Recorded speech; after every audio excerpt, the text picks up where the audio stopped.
안녕하세요. 볼리TV 세용입니다. 소문난 잔치에 먹을 게 없었던 시합이었습니다. 어떤 면에서는 좀 상징적인 경기가 아니었나 이런 생각도 들어요. 맨유에 이어서 맨시티가 리그를 지배하면서 한때 영국의 축구 수도로까지 인식이 됐던 맨체스터의 축구 시대가 큰 위기에 봉착했다는 걸 인정해야 하는 때가 다가온 것은 아닌가 뭐 이런 생각이 들었던 시합이었습니다. 경기는 뭐 대체로 조용했습니다. 조용했다는 게 사실 좀 점잖은 표현이긴 해요. 맨체스터 더비라는 사실이 믿기지 않을 정도로 좀 말랑말랑하고 하이라이트 없는 그런 경기였습니다. 경기 끝난 뒤에 옛 맨유 주장이던 로이킨이 한탄을 하더라고요. 아니 경기 끝나고 뭐 그리 포옹하고 잡담하고 난리야 이해 안 돼 뭐 이렇게 이건 더비라고 더비. 아무튼 뭐 이 경기를 한 줄로 한 줄 요약한 그 명문이 있어서 제가 소개를 해드리겠습니다. 맨시티 광팬으로 유명한 뮤지션이죠. 록밴드 오아시스 출신의 리엄 갤러거가 경기 끝난 직후에 자기 트위터에 올린 글이 있어서 가져와 봤습니다. 이게 굉장히 말이 센데요. 내가 똥 닦는데 쓰는 것만큼도 열정이 없는 것들아. 예, 뭐 참 굉장히 노골적인데요. 갤러그가 맨시티를 욕한 이유 아마 경기 보신 분들은 좀 이해하실 것 같아요. 특히 맨시티 팬분들은 이날 두 팀 모두 골을 안 먹는 데 집중하는 그런 경기를 펼쳤는데요. 특히 맨유는 노골적으로 그랬습니다. 최근 맨체스터 더비 2연승을 달리고 있는 소시아라 감독 예상과 달리 다이아몬드 442를 썼습니다. 최전방에 그린우드하고 레시포드를 냈는데 그림은 뭐 이런데 사실상 뭐 제로톱으로 경기를 펼쳤다고 해도 과언이 아닌 경기였습니다. 왜냐하면 전방에 레시포드하고 그 그린우드가 섰는데 굉장히 공격수들을 수비적으로 운영을 했습니다. 그래서 투톱으로 나온 이 두 선수가 측면 수비하고 전방 압박에 적극적으로 가세를 하면서 중원에 나머지 선수를 다 밀어넣는 이런 축구를 했기 때문에 전형적인 공격수가 없이 이날 전술적인 운영을 했던 소시아라 감독이었어요. 상대가 자기 진영에서 공을 다룰 때는 아주 적극적으로 뭐 부패부터 해서 포그바까지 해서 적극적으로 과감하게 전방 압박을 펼치다가 하프라인을 넘어서 공격해 들어오기 시작하면 그때부터는 전방 압박하지 않고 내려와서 지키면서 공간을 줄이는 축구를 했어요. 결정적인 찬스를 메뉴 같은 경우에는 전반에 이제 PK가 선언이 됐다가 취소가 된 장면이 하나 있긴 했습니다만 아무튼 뭐 이러한 전략을 통해서 메뉴가 점유율 싸움에서 크게 뒤지지 않는 경기를 할 수가 있었습니다. 갤러거가 이 뒷담을 얘기까지 해가면서 열받았던 건 그래서죠. 맨유는 어차피 비겨도 좋다는 생각으로 나왔는데 맨시티는 그것도 아니면서 그렇게 축구하는 팀처럼 보였단 말이죠. 데브라이너가 몇 차례 찬스를 만들어낸 걸 제외하면 제수스, 뭐 스털링, 마레즈 뭐 죄다 꽝이었습니다.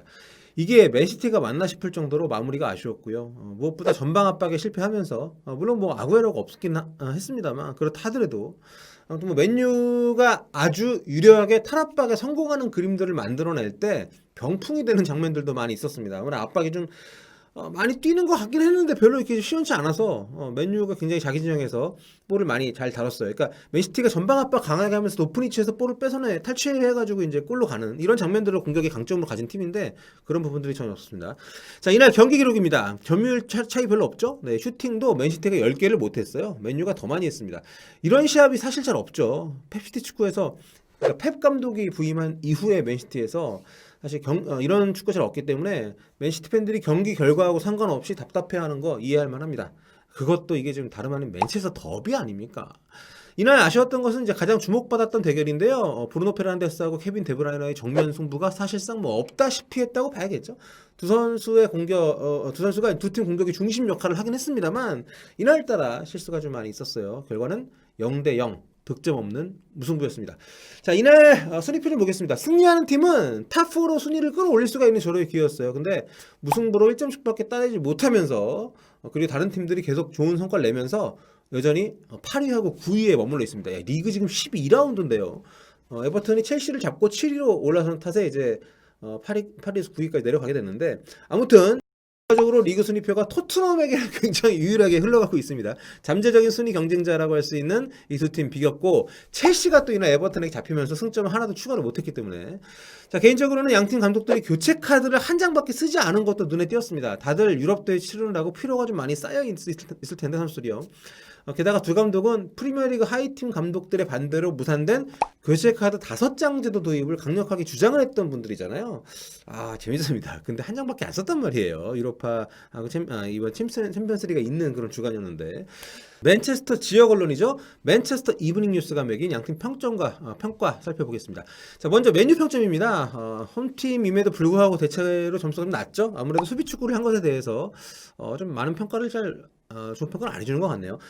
레프트백 루크쇼하고 중앙 미드필드인 이 프레드 선수가 7점으로 가장 높은 점수를 받았습니다. 루크쇼 같은 경우에는 이제 코너킥에서의 킥 굉장히 좋았죠. 뭐 맥과이어나 린델레프 선수의 어떤 슈팅으로 가는 아주 좋은 연결들이 있었고요. 페란 토레스 수비를 칭찬을 했네요.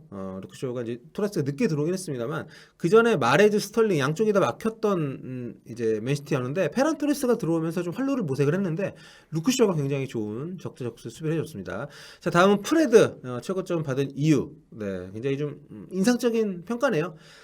경기 중에 이제 부상으로 교체 가능성이 제기됐었습니다만 결국에는 무사히 풀타임을 뛰었죠. 미드필드에서 굉장히 활발하게 움직이면서 공수에 기여한 경기였습니다. 그나저나 이 포그바는 에이전트가 그 난리를 쳤는데 어쨌든 선발 나와서 풀타임을 뛰었네요. 자, 이 밖에 공격진들에 대한 평가는 굉장히 박한데요. 마커스 레시포드하고 메이슨 그린우드.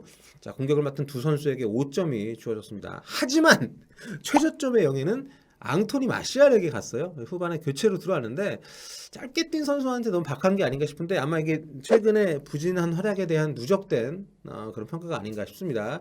지난 주중에 챔피언스리그 경기 때도 마시알 나가고 나서 이제 골을 넣었거든요, 메뉴가.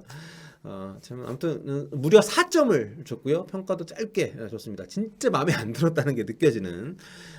이날 맨유는 카바니가 명단 제외된 게 좀 아쉬웠을 것 같아요. 뭐 휴식을 했다는 얘기도 있는데 좀 부상이 있지 않나. 아무튼 무실점 목표인 경기였다 하더라도 한 골 정도는 노릴 수가 있는 경기 내용이었다는 걸 감안하면 좀 골게터 문제, 좀 솔샤르 감독에게는 좀 아쉬움이 있을 것 같습니다. 솔샤르 감독에 대한 평가 뭐 나쁘지 않네요. 네, 소시알 감독이 혁신적인 전술을 썼다고. 네. 아무튼 이 소시알 감독 특이합니다. 이겨야 하는 경기는 약팀하고 할 때 잘 놓치는데 질 것 같은 경기에서 승점을 잘 따서 독특한 캐릭터의 감독입니다. 뭐 파리 생제르맹한테도 강하고 이 과르디올라 감독이랑 만나서도 승률이 오늘 비겼기 때문에 이제 50% 굉장히 좀 더 앞서잖아요. 더 진 것보다 이긴 게 많은 그런 전적을 갖고 있기 때문에. 자, 다음 메시. 대체로 맨유보다는 좀 평점이 높은 느낌이죠. 에데르송 골키퍼 카일 워커가 5점으로 최저점 받았고요. 에데르송은 패스 실수가 너무 많더라. 펩 감독 팀의 골키퍼가 저래도 되는지 걱정이 될 정도로 최고점의 영예는 산토페 출전한 스톤스였습니다. 루벤 디아스와 함께 뛰면서 믿음직한 플레이를 펼쳤다. 왜 자신이 맨시티 주전 산토팩인지를 보여줬다. 극찬이죠. 예. 특히 위험한 상황을 인지하고 차단하는 능력이 돋보였던 그런 시합이었습니다. 맨시티에서는 스털링하고 이제 제주스의 부진이 좀 아쉬웠는데 평점 6점씩 좋네요. 그래도. 네. 스털링은 맨유랑 할 때마다 이제 완비사카만 보면 좀 부담이 되겠어요. 이번에도 꽁꽁 묶였기 때문에 오히려 후반 20분에 마레즈 대신에 투입된 페란 토레스가 짧은 시간 동안 위협적인 움직임을 보여주면서 평점 7점을 받았습니다. 자, 맨체스터 두 정말 거함들이 아주 좀 부진한 시즌을 보내고 있습니다. 물론 지금 상위권 팀과의 승점 차이가 아주 크진 않기 때문에 지금 이 순위가 끝까지 가진 않겠습니다만 그래도 12라운드까지 진행된 상황에서 이 순위는 좀 의외죠. 자, 이 두 팀이 과연 이름값을 할 수 있는 그런 연승가도를 달릴 수 있게 될지 앞으로도 계속 지켜보도록 하겠습니다. 지금까지 여러분 볼리TV 영상이었고요. 언제나처럼 좋아요, 구독 부탁드리겠습니다.